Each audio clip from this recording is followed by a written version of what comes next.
when we stopped on our way up to get Arby's, we had to eat it in the parking lot because they wouldn't let you dine in because this was still pretty serious COVID times. And there was just a plastic Arby's bag over the bell by the door. I just remember thinking, hasn't COVID taken enough? They had to come for this too.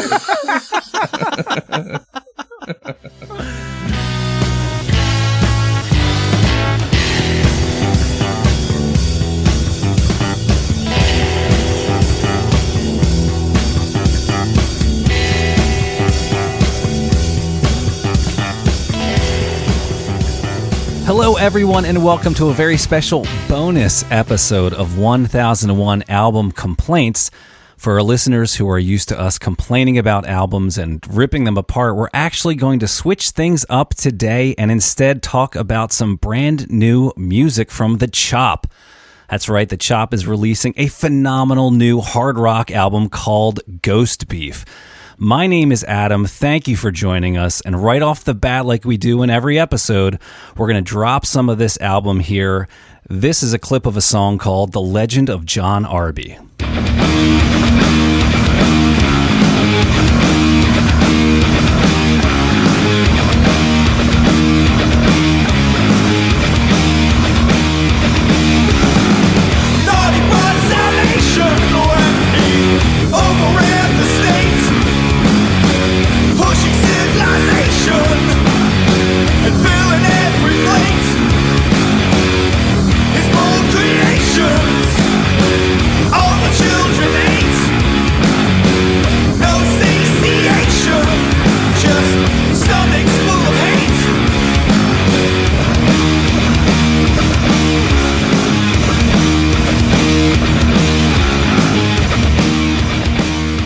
All right, there you have it.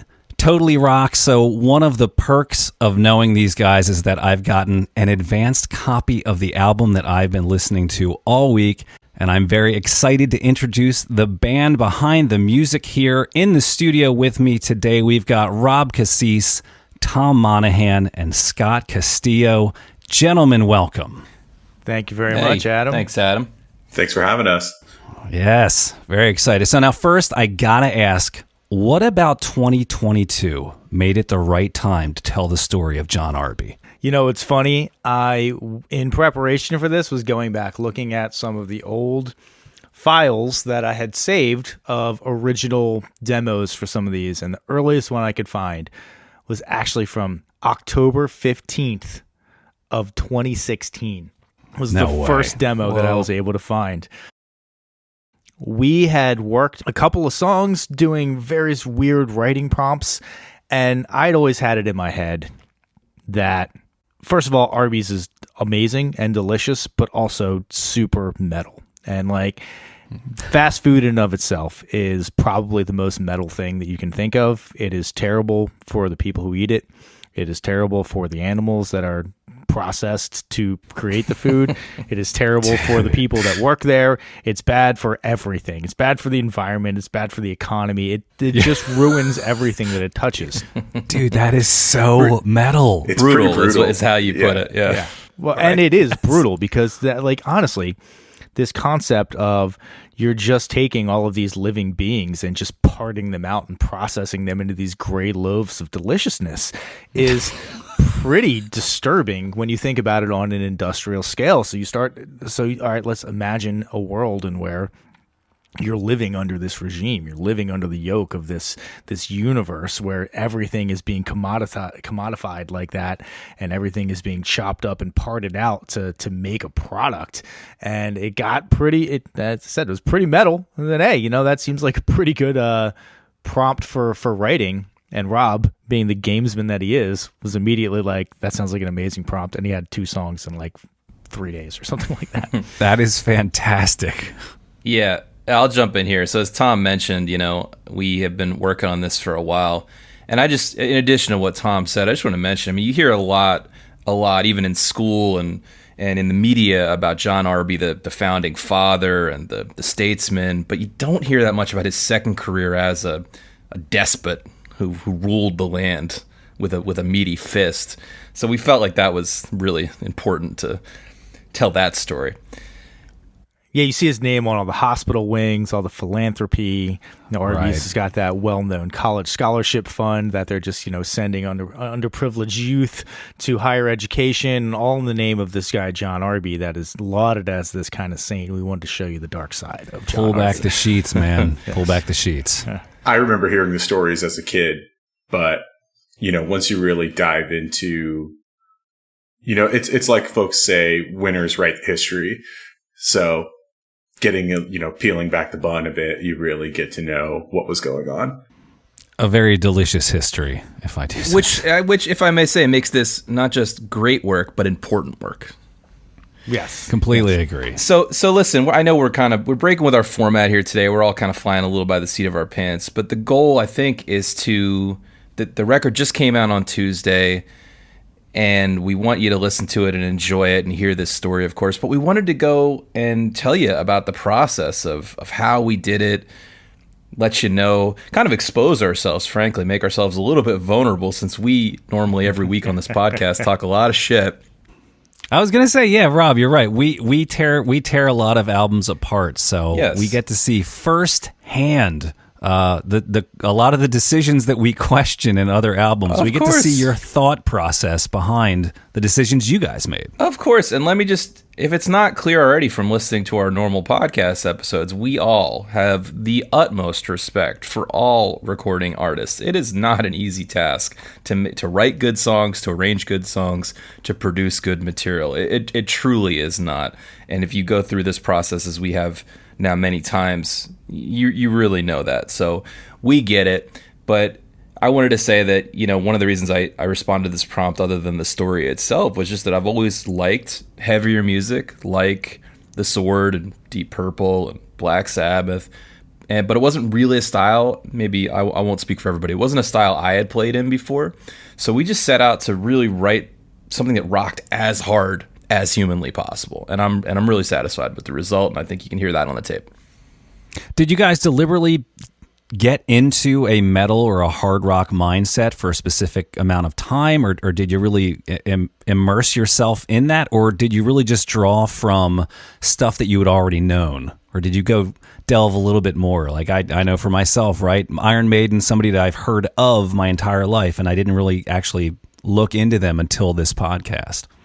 Well, we've done with a couple of our previous writing projects is they've kind of been a bunch of different types of genres all kind of mashed into one album. You listen to that Beverly Crushers album that we did, and there's jazz songs, hip hop songs, some surf rock songs. There's a lot of different types of songs all kind of mashed into one, and we wanted to stay a little bit more thematically consistent on this one. However, I do feel like we also kind of wandered around a little bit in the metal genre. There's some kind of riff rock going on. There's some kind of skis rock going on. There's some groove metal going on in there. So I feel like it actually does do a nice job of covering a lot of the different metal sounds. One of the things that I actually found to be the most impressive is Rob and I had been living in this project for a while before we brought Scott in.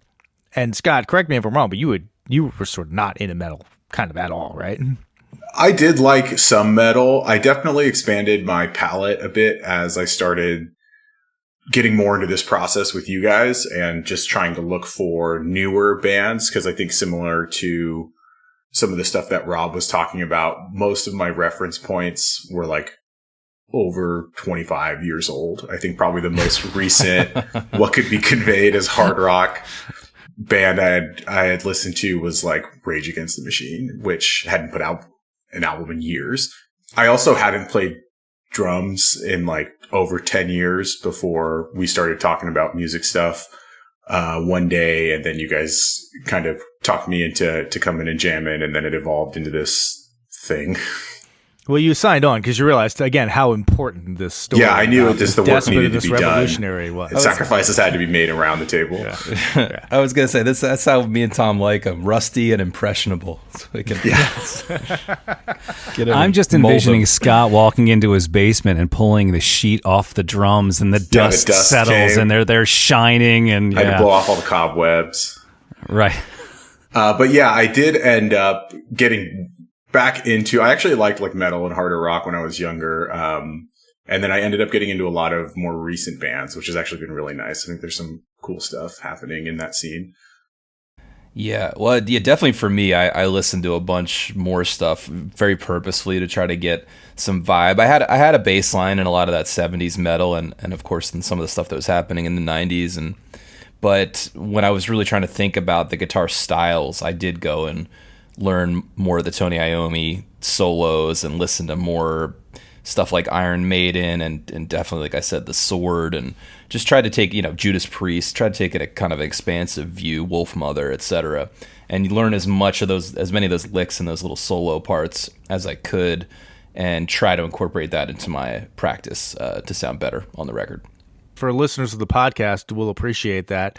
There is a song on here that we'll actually touch on later where I end up using a pick to get the most effective sound, which is something that I talk massive amounts of shit on, yes. And I want you to know that as Tom was sweating it out in the booth, he was in there alone, and Scott and I were in the control room, and he was having trouble with a part, and the engineer/producer, Tim, was basically suggesting the pick to him in that moment. I was on the phone texting Adam and Alan and Phil immediately to let them know what was happening in real time. I think you refused it a few times, Tom. No, because I remember this specific incident. And I'm sitting in there and my phone is kind of sitting off to the side and it just starts blowing up. And I'm like, Rob's texting him about that fucking pick where you son of a bitch. And again, this is like a 14-minute fucking song or something like that. So we're like deep into like struggling through a difficult part. And I was like, but it sounds good. That's what support in the recording studio means to us. So, Adam, I know you didn't prompt us for this, but I'll just take the reins. I wanted to talk about what the Chop is, what the Chop Unlimited is, why we released it under this name. I was going to ask. Yeah. So let's give some background because we've been living with this for a little while, but it's a little bit of a nebulous concept. So let me try to explain.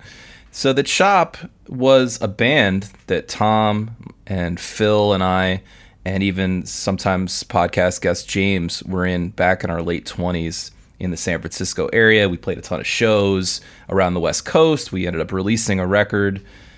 And for me, at least, and I think for a lot of us, it was a lot of firsts, right? Of just being in a gigging band in a big city, writing songs for that, going on these mini tours. We had a van, a 16-passenger van, a lot of experimentation with early recording.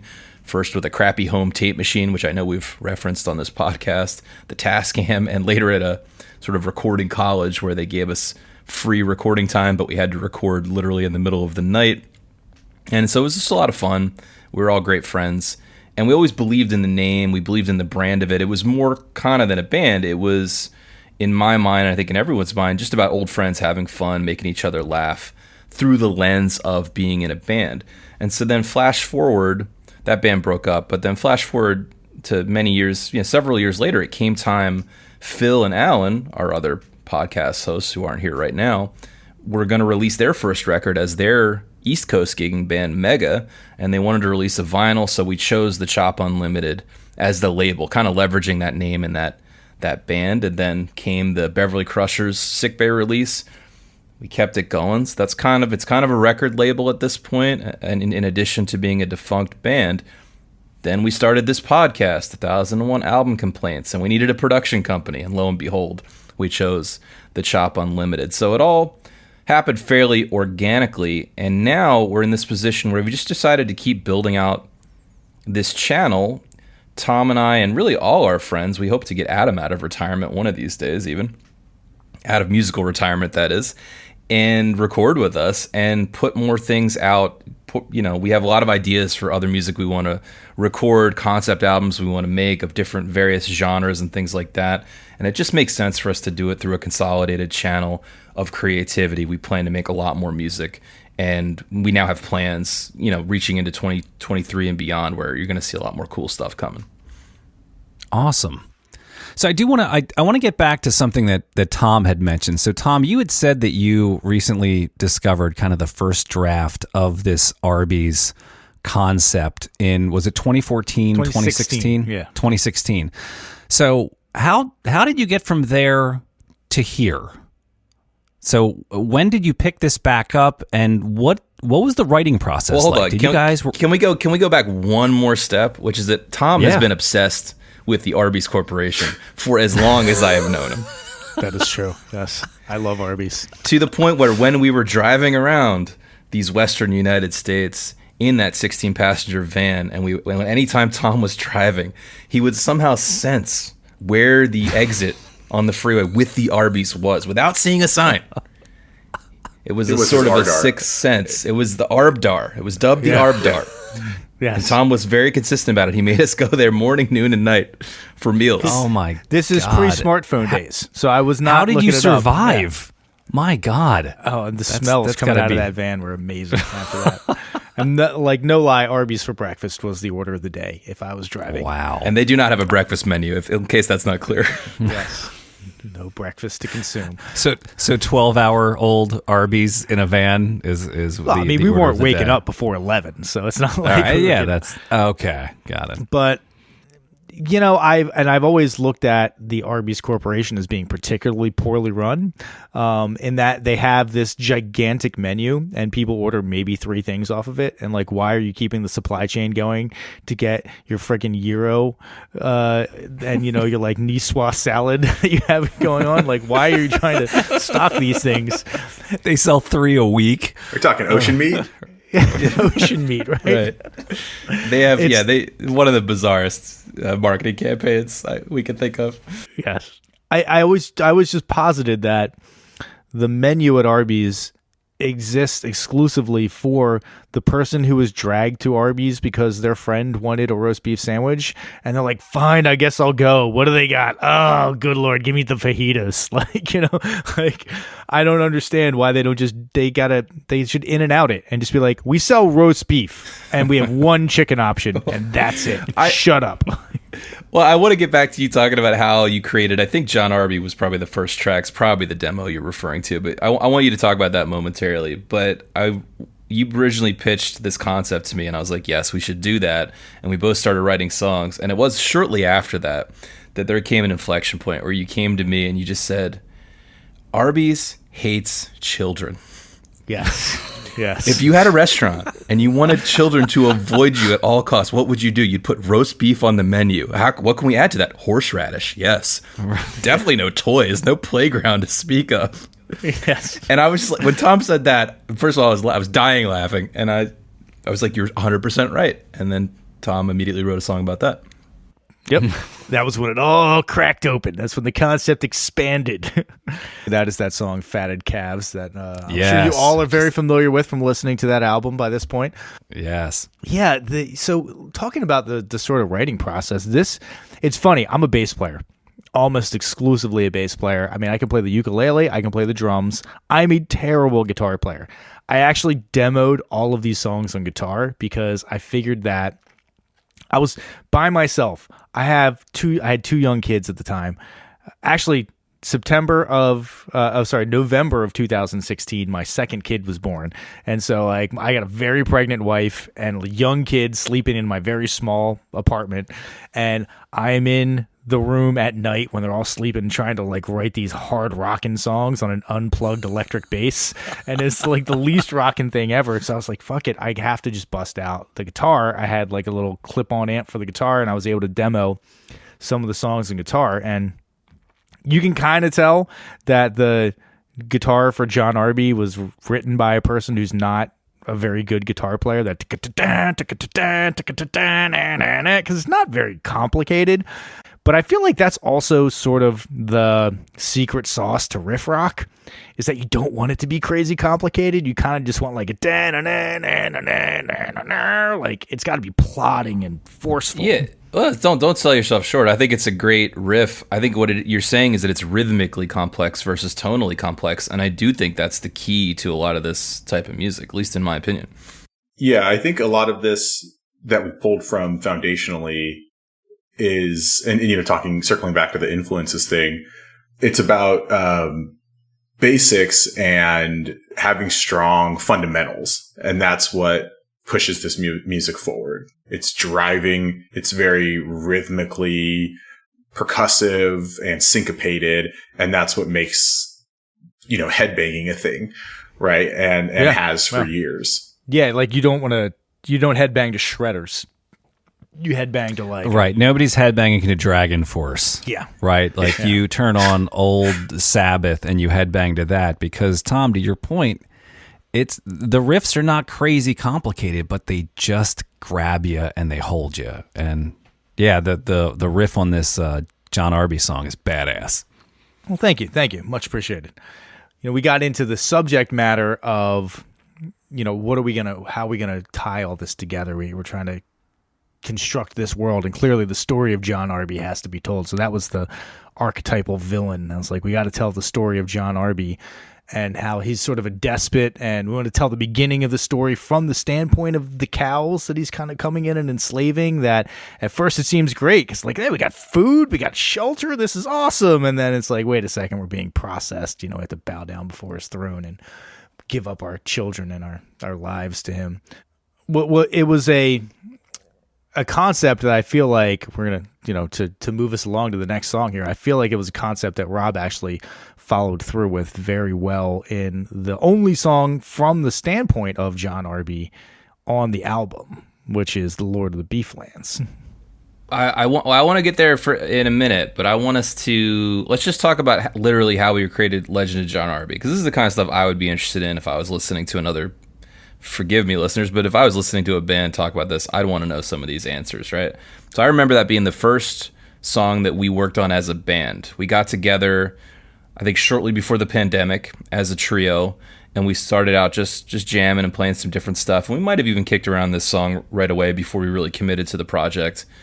So, we got pretty good with this. Then the pandemic happened, but then eventually this became a kind of an internal to the pandemic project where this was our only social outlet. We were meeting up at the rehearsal space as a trio, working through some of these tunes. Oh, playing in masks. Oh God, that's we were wearing masks in the rehearsal space. Yeah. I mean, but really, there's nothing more metal than wearing a mask. So. Depending on the mask, never mind. But I wanted to say too, just writing style. I mean, Tom can elaborate on this, and this is the standard. But we did try some different things in terms of writing approach for this album. This one, as I recall, though, came together like Tom mentioned. He did a demo with the main riffs, and then separately, we probably worked on that first, and then separately was writing the lyrics and the melody to go against them. Then we took it into the room, meaning the rehearsal room with the trio, to kind of fill out parts where everyone's working on a couple things, right? You're working to, we call this arrangement. You're working to create a format that works, which is to say riff, verse, chorus, riff, etc., solo. And what you're doing, and what we did, I recall consistently, was try different formats, write stuff on the whiteboard. We'd be trying different variations. Everyone's kind of trying to lock in their specific part that makes sense so that the parts interlock correctly. And then we're recording these practices typically with just your iPhone sitting on a chair in the middle of the room, but then listening to them after the fact so that we can retain either little fun things we did or a format that we particularly liked, or just to evaluate a format. Because what I find is that you might conceptualize how a format should go, A, B, C, whatever. But then I find that it's really helpful to actually just listen to that and see how the song actually unfolds in your ear, and then make adjustments from there. Yeah, did you hear things in those recordings that you didn't hear live? That maybe just skipped by, or you were too focused on nailing the part that you were on, and then you went back to the recording and said, oh, I didn't realize we did that cool thing. Hey, listen to this. Part of the benefit of being a trio is there was a little less of that probably, but I will say that one thing we did go in, Tom mentioned us wanting very consciously to stay within genre bounds, which if you listen to the first Chop record, if you listen to the Beverly Crushers record, even if you listen to Alan and Phil's Mega record, you're going to notice a fair amount of genre hopping within those bands. This one is probably the most consistent thing we've done. And when we were in the sort of early planning stages of that, we were thinking from a writing perspective, but also from a producing perspective. So I remember having these early conversations about saying, hey, how can we make this, what are some other production elements that would make this more consistent? So one element was that on all the vocals, pretty consistently, I can think of one exception where it varies a little bit, we have, for instance, on this song, we have Tom doubling himself and then creating another vocal that's a 1/4 interval below. And I remember Tom and I went back and forth, tried to figure out what the most metal interval was that it's the interval we've mentioned that Alice in Chains uses, but they kind of mix it differently than what we're doing and create. It depends on which melody you're thinking of as the main melody, I guess, in your head, and that would affect how you mix it. But anyway, that vocal treatment in general was done across the board with a single singer doubling themselves, meaning singing the same thing twice with only the subtle variations of a human performance, and then going 1/4 below. And doubling that too. So in all the songs where there were notes that were hard to hit, you had to do it 4 times, which is all super fun in the studio. Super duper fun. My favorite part of it. Another funny anecdote about this recording process is that I could not sing and play this at the same time in the room. And so we would play this with no vocals at all in the room.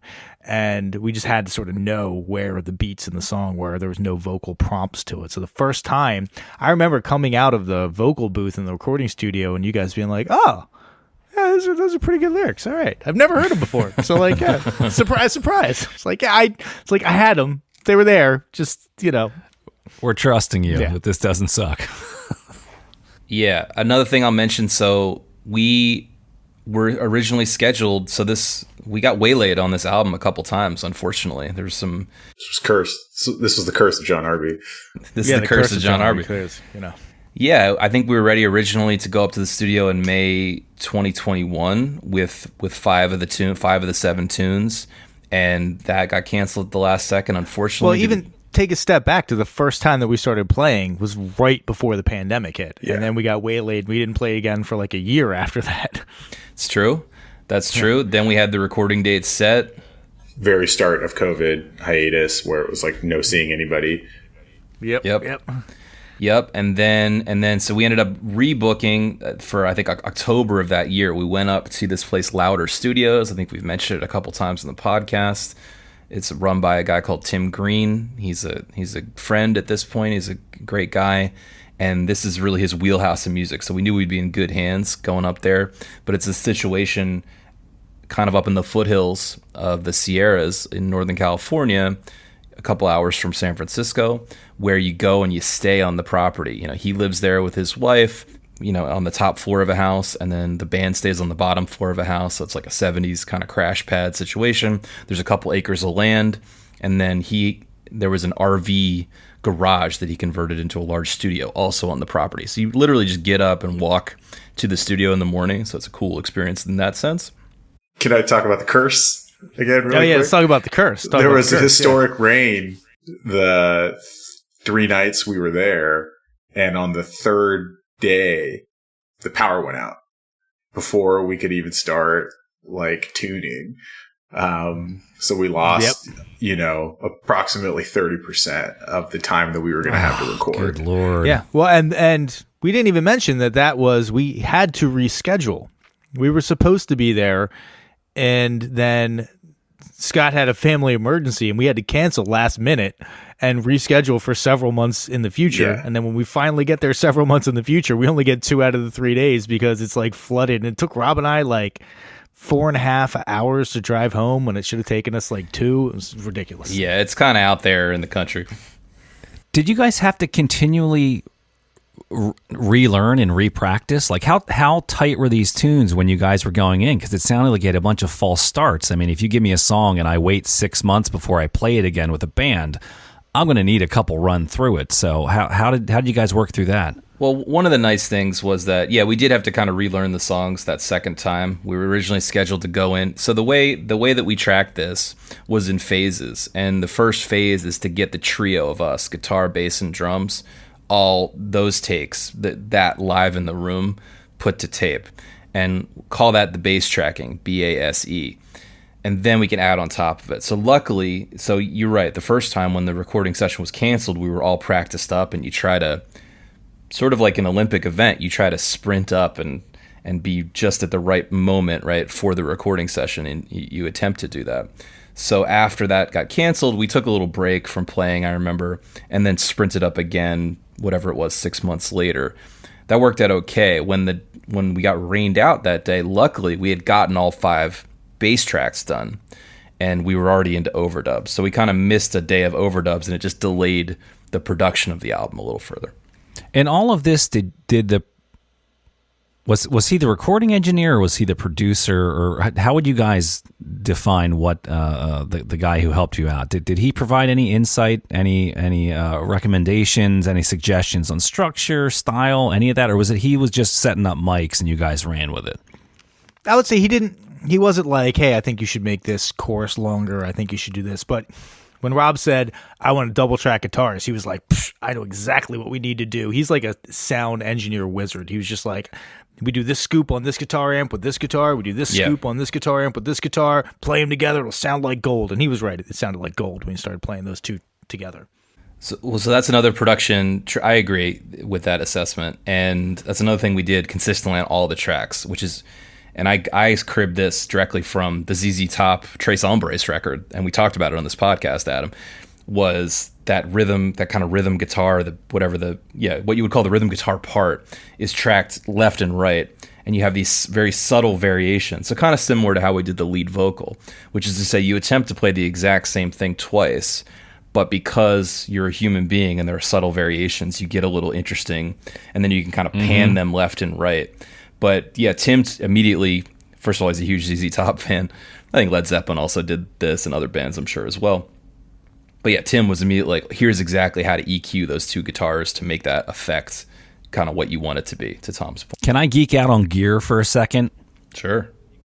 What was the guitar setup? What was the rig? What was the pedals? What were the drums? You know, like what was your bass rig like? I want to know because it sounds friggin' awesome.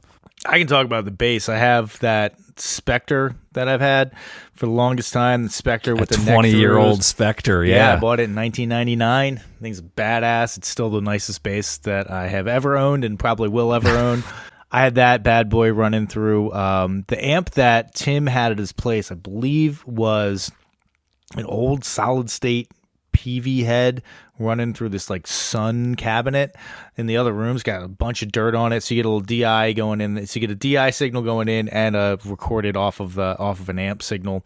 So you get like a little bit of a dirt mix in there too. There's a little grit on a couple of these tunes on the bass lines. Yeah, definitely. Yeah, I'm pretty sure. I can't remember what the second guitar stack was, but I was playing through an Epiphone SG that I bought for the project and plugged into, I think it was an old Sun amp as well. I think Tim Favor's Sun, like real beat up looking head. It might have been a Marshall stack. I can't quite remember the stack of speakers, but it was a big setup. What you called previously, Adam, the brown sound. You know, you feel like a real badass. Brown. Yeah. Hitting the chord on that thing. And then and speaking of this song particularly, and I'm particularly happy with how the guitar solo turned out, this is our old friend, the Rat Proco.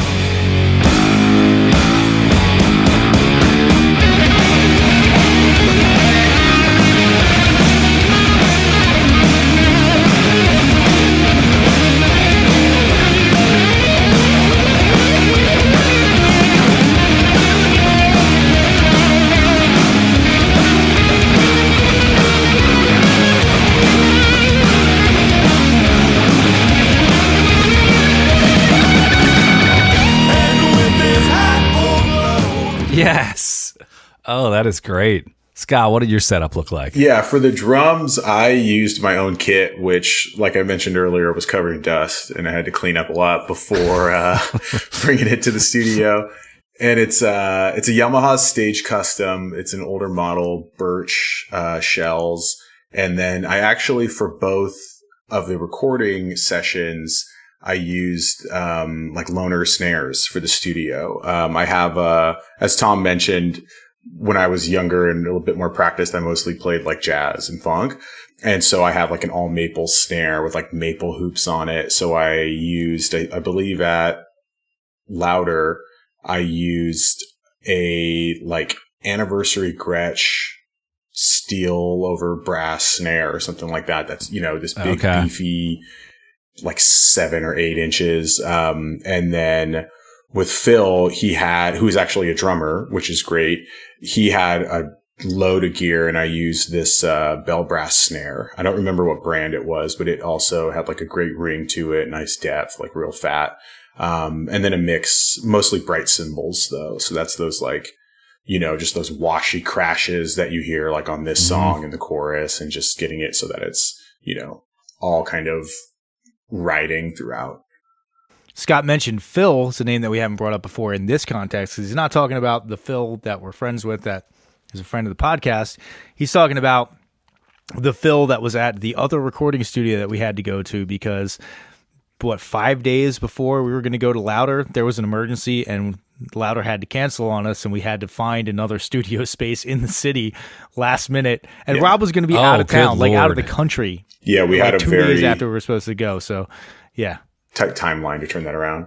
Yeah, we had a tight window. So what happened was, right, we tracked those initial 5, and we made some progress producing them, but we realized, one, it went well enough. We liked even just listening to it without vocals and non-mixed. We liked it enough to say we should finish this record, but we need a little more material, right? That was one piece. And, we needed to go and produce that, and sometimes it's just much easier to go into a studio and do those vocals and do some of those guitar overdubs. So yeah, like the guys said, the gig got, the studio dates got canceled at the last possible second. We were scrambling around. I called probably 10 studios in the Bay Area, and we landed at a place called L Studio with an engineer called Phil Becker. That's who Scott was talking about. He's a drummer by trade. It was a great studio. We tracked 2 more songs there, including Lord of the Beeflands. That's a great transition. Why don't we drop in a little clip here of Lord of the Beeflands?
Dude, this tune rocks as well, man. This is just amazing. I love the guitar work, the acoustic intro there. That is fantastic. I have all kinds of questions about how that was recorded as well. But Lord of the Beeflands, what's the impetus of this song? Where did this one come out of? Was this one that you wrote because Rob, you just mentioned you said we needed a little more material? Yeah, we got to that point. We had a little break from each other, and we realized we need a little more material. We need to write a little more material. And so Tom and I both went out and wrote one more song, basically, and this was the song I wrote. In my mind, it was attempting to be the single or a single for the song. We always joke about how all these albums, apparently, they get all the way to the end, and then the engineer goes, "We don't have a single yet," and then Bruce Springsteen just turns out Dancing in the Dark like overnight. Like, oh, why didn't you do that earlier? I'm not suggesting this song is like that, but no, yeah. So I'll say this one came together. Maybe it's obvious from listening to it, but it came together slowly. I think I started out with just the verse riff, which is very Sabbathy, and I wanted to say I definitely learned from Black Sabbath to use every part of the minor pentatonic buffalo. But then, and then so I kind of had that, and I had the chorus, but it was only like a minute and a half long or something like that. So even though I had passed it on to Tom, he was like, "Yeah, you just need to write more." And I wanted to mention too, because this is something we've hit on in previous podcasts, is that the part that's in 3, the kind of really heavy part when it kicks in and then it comes back for the outro that's in 3/4, was something, I think a lot of players probably do this these days, but I periodically record little riffs if I'm just playing around on guitar in front of the TV or something like that, and I happen upon something I like, I'll just hit record on my voice memos, and they're not super well organized, let's be honest, so it's a little bit of a mess when you go back in there. But the guitar riff 1 through 55. Yeah, I mean, Which one was it? That's if I labeled it as a guitar riff. But you get the point, right? I'm always recording little things. I'm sure a lot of people do that. And so whenever I'm searching for an idea, sometimes I will go back through. I think this was something that maybe I just played around with earlier when I was just trying to write more heavy riffs, possibly as part of the creation process for Smoke Mountain, which I know we're going to talk about. But anyway, I found it and I kind of attached it, and I was happy with it. And then the last piece that came together was that acoustic intro where we're not above joking. One of the things I don't like about heavy metal or hard rock is how self-serious it can sometimes come off. I think the reality is most of these guys are goofy bastards. I think Ozzy and Black Sabbath are goofy guys ultimately, and I think that reflects sometimes in the lyrics they actually put out there. But anyway, I kind of specifically was like, oh, this is a trope that I think is funny to do, which is where a song starts acoustic and then just comes in super heavy. So and then it works. Yes, it's a trope because it works. It's a trope because it works. But what's funny to me about this song too is that it has like 2 full minutes of intro before you get to anything approaching words or a verse. I said that this was like an Arby's sandwich. Like you got like the good stuff in the middle, right? The front half is like a little something, and then it's basically sandwiched between some awesomeness. So you got your buns in 3, and then all your meat and sauce and cheese. Right. That's I had a bunch of notes on this song. Tom, at the 30-second mark, I think you do a chord on the bass over top. Yeah. Super tasty. I had to mix that down because I didn't it's one of those things where if you heard the unmixed version of it, like it's like quiet bass, quiet bass, quiet bass, chord. It's like, whoa, let's pull that one down. Tone that down a bit. I was like, I know it fits in there. Just I happen to have fret it like very aggressively, and it's set way too high up there. But studio magic makes it fit. There you go. There's a super tasty. I don't know what the chord pattern is, Rob, but around the same time that Tom does the double stop there, it's this like super minor. It's like super evil, super minor thing that you're not quite expecting. That took me by surprise. That I totally latched onto. Oh yeah, there's an augmented chord at the end of that little progression. I think that, and I land on the sharp 5. Yeah, we want to build the tension into that hit, carry the tension through the next part. And Scott, you somehow managed to do that thing Tom mentioned earlier, which is like hard rock funk in here. Yeah, that groove in the middle of the tune is really cool. It's a tricky one because it's a lot of drums just carrying the track, right? It's like there's multiple verses where you just have drums and vocals, and I think this is something, Rob, I know you say a lot, is you're big on building tension, and so much music is about that give and take. And I think this song just starts it starts with building, and then it's loud, and then it comes back down, and then it goes back out, and it goes through these cycles.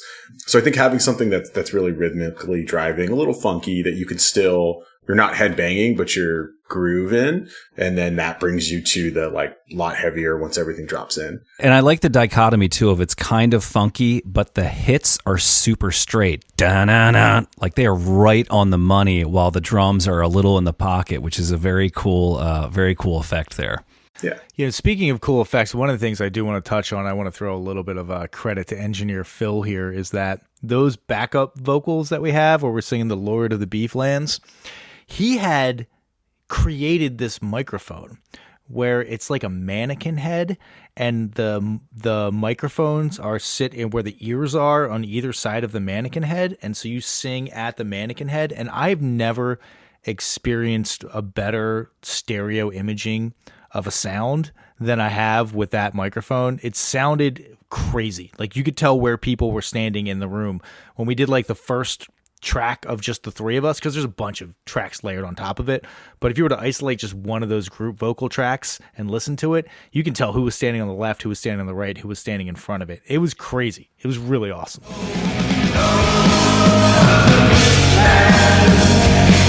Inside this mountain, I'll pull every string.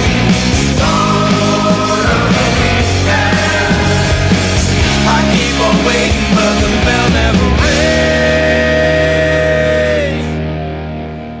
rings. Well, and even while we were standing there, he kept playing back little snippets of us talking, like interstitially, and it would like make you turn because it had this very real. It felt like real ears hearing someone talk. It was very disorienting. Yeah, it's a really ingenious creation, because I remember him saying it's meant to mimic, kind of where the sound would bounce off the walls and at you, as if that input, right, those mics were a person and those were their actual ears. And so that duplicates that human listening experience. And then Tom's talking about all those takes. We would run through one, listen to it back, and then the next one we'd all take, a step, at an angle, like a foot and a half over. So it really gave it that choral, loud surround experience. Dude, that's wild. This tune also has potentially my favorite lyric on the album, which is "No flesh is ever dismissed." I just think that's great. I want to get a tattoo of that. That's a reference to what Tom mentioned about the Arby's menu, just constantly thirsting for the next we'll take it. strange we'll item. Take it. Oh, good Lord. Like I said, John Arby, he just... It'll come up later when he say he rapes the land with his two hands. He just takes everything, just piles it all into the machine.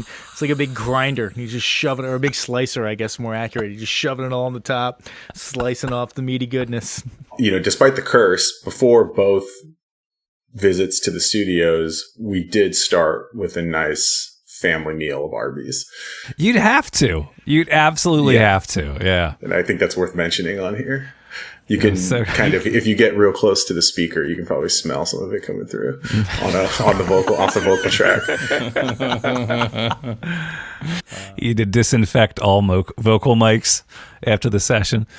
All right, gentlemen, you want to move on to Smoke Mountain here? I think we're gonna keep this thing rolling here. All right, so we're gonna drop in a little bit of the song that kind of bookends this album here. This is Smoke Mountain.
friggin' epic. So this song is the culmination of the hero's journey. We kind of tease it in the lyrics at the beginning of the album about how eventually somebody is going to come and destroy John Arby. They're going to find his hidden soul, his hidden Smoke Mountain. They're going to ring the bell, defeat the tyrant, free the cows. And this is the epic sort of conclusion of that. And so this actually represents the first time that Rob and I have written a song together. And we've never done it. All the other ones I would say are like written by one person. This is something that Rob, Scott, and I kind of all contributed to writing it, which was a very different process, and I kind of loved it, and I really want to do it again in the future. Were you guys in the room? Were you firing off text messages? Like what does it physically look like? Well, let us tell you, Adam. Please do. I've colloquially dubbed it the riff smash process, which is we knew we wanted an epic song. This song, for the listeners who haven't gone over to the Spotify link yet, is over 13 minutes long. In fact, I believe it clocks in at 13:13, which was sort of a happy accident. But we knew we wanted something long and epic to kind of end out the album. And so I think initially what we did was Tom and I just set about writing as many riffs or passages to the song that could be in there, just disconnected from each other, doing those little voice memos or doing other kinds of demos on our laptops. And I think we gave ourselves a constrained amount of time. I don't know if it was 1 week or 2 weeks. And we sort of came back together, shared all of them in a Dropbox. Actually, I remember what we did. We shared all of them via email. And then I think we both agreed to go through everything that was there, because it was more than what ended up in the song, and for each of us to compile a very rough demo of what could be a format from that, right? And so I think we both did that, and and then we continued to refine it from there. But it from that point, it went into the room, and it became a real group process with Scott and figuring out. A lot of times you're writing on the white, we have a whiteboard at the rehearsal space where you're writing A, B, C. This one went all the way out to G, and there were also several hash marks next to letters for variations. Like, it was a long format. G subsection 4. Right. G prime and double prime. Yeah. And I think also, like Rob was talking about earlier, there's this sort of segmentation that goes with it that's collaborative when it comes to song structure and then individual parts. And you're iterating on both of those simultaneously. So you plug in one part to a section, you say, I don't know if it works there, change the part. Maybe it's the section actually and the flow of the song and the kind of up and down of it and the dynamics of it. So it's kind of this plug and play process like Rob is talking about, where you're developing the parts in concert with the rest of the song, but there is some kind of massaging that has to go with it as well. And bear in mind, at this point in the writing process, we have no lyrics at all. No vocal melody, no nothing. This is just the underlying trying to say, like, okay, does this give you a feeling of traveling? Does this give you a feeling of fighting? Does this give you a feeling of like resolution? Mini boss battle is one that we used. Yeah. Oh, dude, that is great. Yeah. When it breaks into the kind of double time section, that riff in there, I could totally see being a Nintendo. That was the mini boss battle. Was the like four yes, on the floor. Okay. Yeah.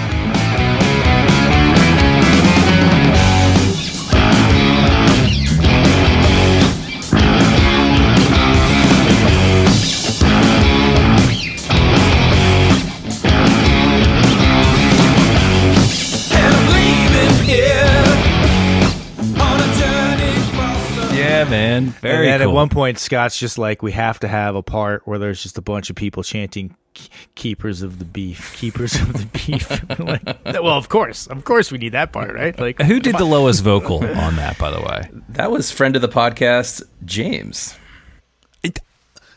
All right, I should have said it up front, but I thought that may have been him, and I really regret not saying it now, because I could have.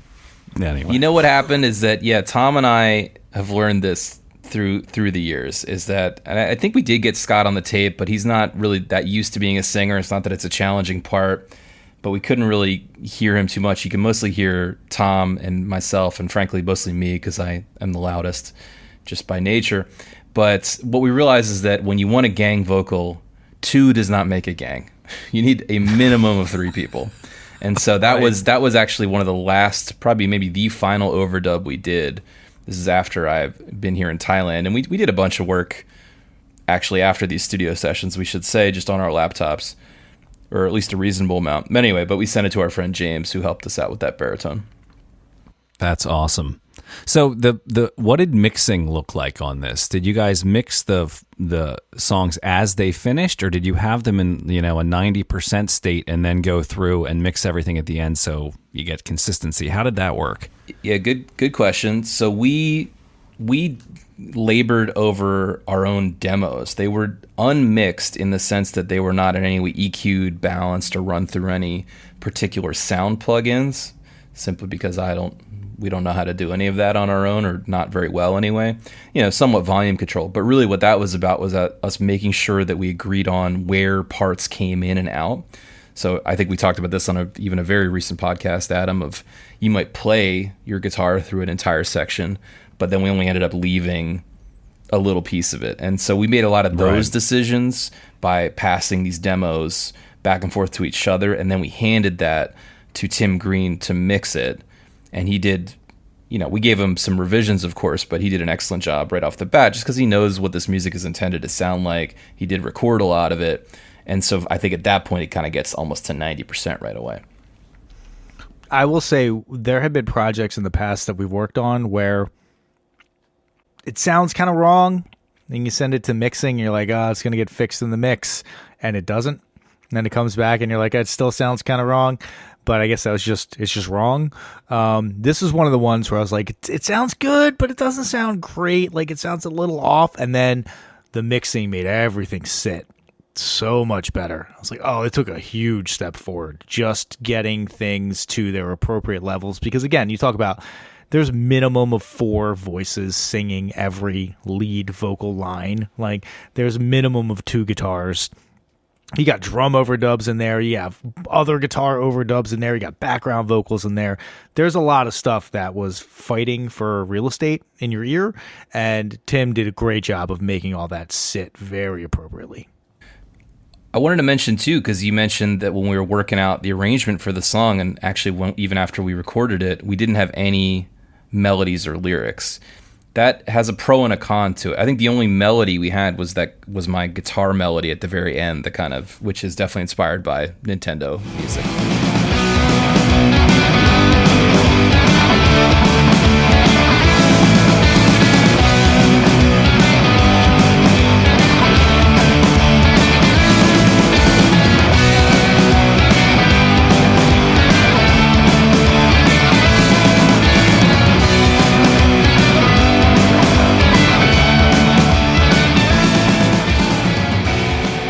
But other than that, no words and no lyrics, and in general, some missing parts that got added later. It was really cool to do that because we were playing through the sections by feel, meaning we didn't plan out for every section how many measures this should go on or when to change. Okay. So each take was kind of a little bit different, and it was more of a feel and energy-based thing while we were recording it.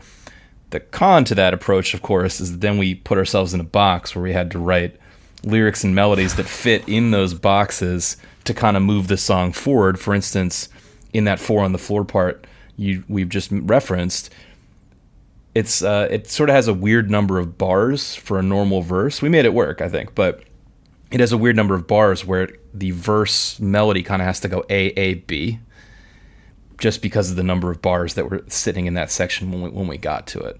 So it created some interesting challenges there.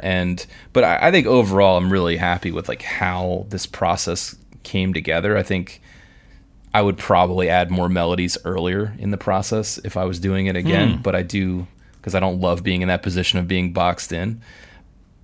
But all in all, I think it came out great, and I think it really moves, and I think you can feel the energy of the original take. Kind of what I was saying, because we were guiding it by energy.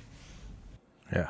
Well, and I think either way, Riff Smash is here to stay as a writing device. So, yeah, it sounds like a lot of fun. And the fact that you still managed to come up with "Give us, Lord, our daily meat" as a line, which is pretty and here's solid. One of the other things again that, let's not gloss over the fact that for a good amount of the time that we're working on these songs, Rob is living in Asia. We're not able to pop by and collaborate on this stuff. This is a lot of done over, kind of spreadsheets and sharing and, the Dropbox files. This song in particular, I did a lot of guitar recording sitting right here at the desk I'm sitting at now in Bangkok, Thailand. Oh, no way.